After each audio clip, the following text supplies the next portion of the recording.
1er mars 2016, une impasse, lors de la réunion des ministres des Finances du G20 en Chine, la semaine dernière, se reflète dans les appels publics par la Chine, de remplacer le dollar américain, et les menaces des États-Unis, par son armée, de commencer une guerre nucléaire. Les militaires des États-Unis ont dit aussi, qu'ils étaient prêts à faire appliquer, toutes les décisions de la Cour internationale de justice de La Haye, au sujet des différents territoriaux existants dans la mer du sud de la Chine. En d'autres termes, il se passe du marchandage gravé des points sur la table, au plus haut niveau de la finance mondiale, étant donné que, la semaine dernière, les banquiers khazarians ont refusé d'accepter les propositions chinoises, de réformer l'architecture financière internationale. Ceux-ci ont officiellement lancé la banque de développement BRIC, complémentaire à celle qui est déjà en place et opérationnelle, la Banque asiatique d'investissement et infrastructure. En d'autres termes, ils disent si vous ne nous laissez pas entrer dans votre club, nous allons tout simplement aller de l'avant, et lancer notre propre club sans vous. Le fait que les BRIC savent que le temps est de leur côté, parce que les pays occidentaux n'ont plus de base industrielle, ni de ressources nécessaires, pour soutenir leur domination mondiale. En d'autres termes, il n'y a pas assez de réalité tangible, pour maintenir plus longtemps leur illusion monétaire. Voilà pourquoi les systèmes économiques et financiers occidentaux, contrôlés par la mafia khazariane, sont en train d'imploser lentement. On peut l'observer avec la chute des marchés boursiers, les prix des matières premières, etc., et le mouvement désespéré vers des taux d'intérêt négatifs. Déjà sous la surface, les banquiers khazarians, pour les transferts internationaux, ont également été forcés de tester et utiliser le système SI, contrôlé par les BRIC, et qui est configuré pour remplacer le système SWIFT, lequel est contrôlé par les khazarians. Cela crée une situation très dangereuse parce que, les responsables du Pentagone ont clairement fait savoir, que s'ils étaient confrontés à un choix entre un effondrement du style Union soviétique ou la guerre, ils choisiraient la guerre. Voilà pourquoi, nous voyons aux États-Unis, des essais de missiles nucléaires et des échanges verbaux agressifs. Aussi il se déroule actuellement une situation très tendue en Indonésie, et dans la mer du sud de la Chine, et ceci pourrait dégénérer en guerre, et en changement de régime en Indonésie. Le président indonésien Joko Widodo, selon des sources de la société Dragon Blanc, là-bas, a reçu des offres pour d'énormes pots de vin, par les propriétaires de la mine d'or Freeport McMoran, qui demandent à garder le contrôle de leur mine et de la base militaire secrète dans cette région. Cependant, Widodo a également accepté une offre d'infrastructure de 35 milliards de dollars des Chinois, qui eux, veulent fermer la base.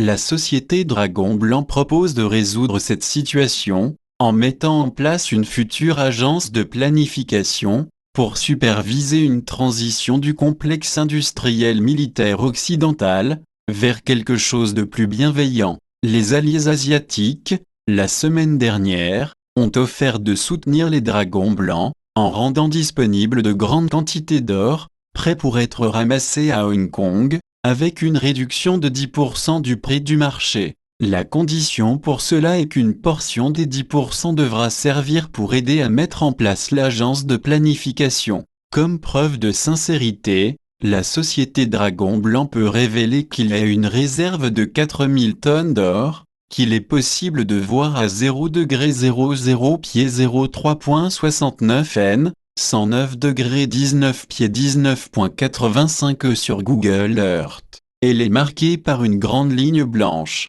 Il a également eu beaucoup d'escarmouches de KPDP, qui se passent entre les Illuminati gnostiques, la mafia khazariane, et les renseignements militaires américains qui tous, ont envoyé des agents la semaine dernière, parler à un représentant de la société Dragon Blanc à Tokyo. L'agent Illuminati gnostique Alexander Romanov, qui a encore récemment émergé, d'un autre épisode de séquestration dans un hôpital psychiatrique, a dit qu'il y avait une bombe à hydrogène à Alep, en Syrie et qui serait sous le contrôle des mercenaires ISIS. Romanov avait été la première personne à donner des avertissements publics sur ISIS et le 311 et donc, son information est crédible. Il a également déclaré que les forces ISIS étaient prêtes à faire sauter un barrage et ainsi inonder la zone verte de Bagdad, en Irak. Il a en outre transmis des infos à propos de menaces,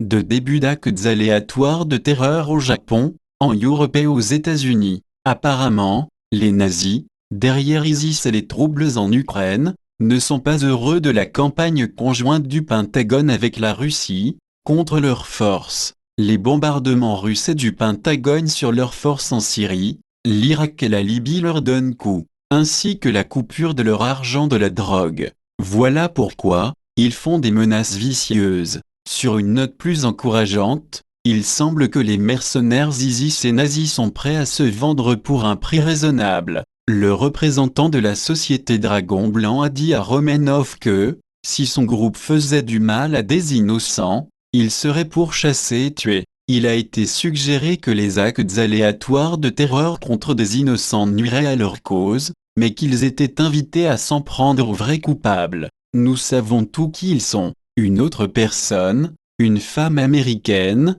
que nous appellerons Eva, a communiqué à l'aide de missives écrites à la main, transmises personnellement, pour organiser une rencontre avec la société Dragon Blanc. Elle a prétendu avoir des informations intéressantes sur le réseau de la mafia khazariane au Japon. Elle a dit que cela provenait d'un ancien officiel, du département d'État des États-Unis, du nom de Alfredo Salazar, et qui dirigerait une équipe appelée Winston. Selon Eva, Salazar reçoit de la documentation de gens en train de mourir, afin de créer une caisse noire, en franchise d'impôts, pour ses agents au Japon. Eva, qui semblait vraiment terrifiée, a dit qu'elle avait contacté la société Dragon Blanc, parce qu'elle soupçonnait qu'elle allait être blâmée, pour une prochaine attaque terroriste au Japon, et puis tuée. Cet écrivain a été incapable de communiquer avec M. Salazar pour obtenir son côté de l'histoire, mais espère entendre des nouvelles de lui bientôt.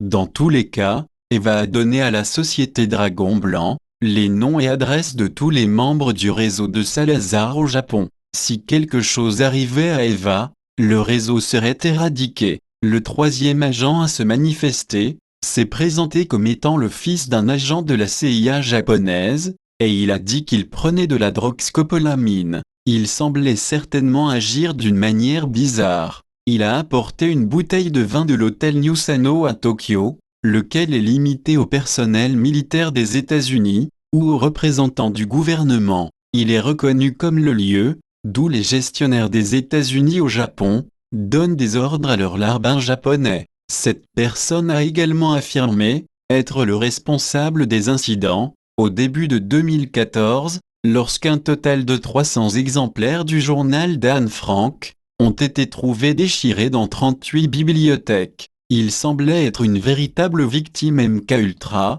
contrôle de l'esprit sur la base de traumatisme, mais on ne sait pas ce qu'il voulait avec la société Dragon Blanc. Quoi qu'il en soit, l'arrivée de ces communications humaines, analogiques, par opposition à numérique ou Internet, démontre qu'une lutte de pouvoir grave vient en tête d'affiche. Ceci est plus évident à l'intérieur des États-Unis. Les sources du Pentagone disent que Antonin Scalia de la Cour suprême a été tué non seulement parce qu'il était opposé à l'escroquerie du taux de carbone, mais aussi parce qu'il soutenait des recours collectifs contre les grandes sociétés de la mafia khazariane, et parce qu'il collaborait avec l'armée américaine. En plus de tuer Scalia, la mafia khazariane récemment a mis en scène des tentatives de meurtre qui n'ont pas réussi, contre John Robert de la Cour suprême, et le haut général américain, Joseph Dunford. En outre, George Bush père, la semaine dernière, a ouvertement menacé de tuer le candidat présidentiel, Donald Trump. Bush est fâché parce que son fils Jeb a été contraint de se désister, à cause des liens avec le 911, le trafic de drogue, la consommation de cocaïne, les assassinats et plus. Cependant, des sources du Pentagone disent que les Bush ne seront pas épargnés suite au retrait de Jeb de la course présidentielle. les tentatives de meurtre réussies et échouées ne font que renforcer la détermination d'une coalition de l'armée américaine, la mafia, le Vatican, les francs-maçons, et tous les patriotes aux États-Unis, à détruire la mafia khazariane, adorateur de Satan. Déjà, Sheldon Adelson, courtier de pouvoir de la mafia khazarian et patron de casino, a été contraint de se retirer de l'ingérence dans la politique des États-Unis, suite à l'arrestation des fonctionnaires de police corrompus à Macao, en Chine, et aux menaces chinoises de fermer son établissement de jeux de Macao, sa source de trésorerie et de pouvoir. Voilà pourquoi Adelson reste à l'écart de la course présidentielle actuelle aux États-Unis. Les frères Koch, une autre équipe de courtiers de puissance des États-Unis, pour leur part, ont approché les Dragons Blancs, avec des tentatives d'offres de soutien. L'armée américaine, pour renforcer leur alliance avec la Russie, envisage de permettre aux avions espions russes de survoler les États-Unis, à la recherche des armes nucléaires ou des bombes sales, qui pourraient être sous le contrôle des agents de la mafia khazariane, à l'intérieur des États-Unis, de dire les sources du Pentagone. Au Moyen-Orient, pendant ce temps, l'arrêt d'aide au Liban, de la part de l'Arabie Saoudite, est un aveu que la mafia khazariane ne contrôle plus ce pays. Le Hezbollah, de facto, dirige le Liban, appuyé par la Russie et l'Iran. En outre, des troupes du Hezbollah iraniennes ont été installées sur la frontière israélienne, dans le plateau du Golan. Elles sont là pour éviter que toute nouvelle aide en provenance d'Israël puisse arriver à ISIS, à l'intérieur de la Syrie. En outre, le pays de l'Arabie Saoudite, contrôlé par la mafia khazariane, a été mis en préparation pour démantèlement, afin de mettre fin à leur soutien pour ISIS, selon des sources du Pentagone. Cela permettra aussi au gouvernement américain d'effacer leurs 5 trillions de dollars, dans les holdings du Trésor américain, de dire les sources. Enfin, nous terminons ce rapport avec quelques morceaux de bonnes nouvelles. Tout d'abord, le secret de l'énergie libre à partir de l'eau, a maintenant été révélé publiquement et est devenu ouvertement disponible. Il y a aussi beaucoup de bonnes nouvelles au sujet de l'environnement telles que, la Chine et l'Inde vont nettoyer leurs grands systèmes fluviaux, et la population des papillons monarques a triplé. La force de vie frappe, en retour à l'antivie satanique. Traduction Estelle phttp benjaminfulfort.net/ndlt. Pour ceux qui comprennent l'anglais, je suggérerais que vous vous abonniez à la lettre hebdomadaire de Benjamin Fulfort. Les gens comme lui travaillent fort pour nous, et ce, au péril de leur vie. Les soutenir est un tout petit moyen de leur témoigner notre reconnaissance.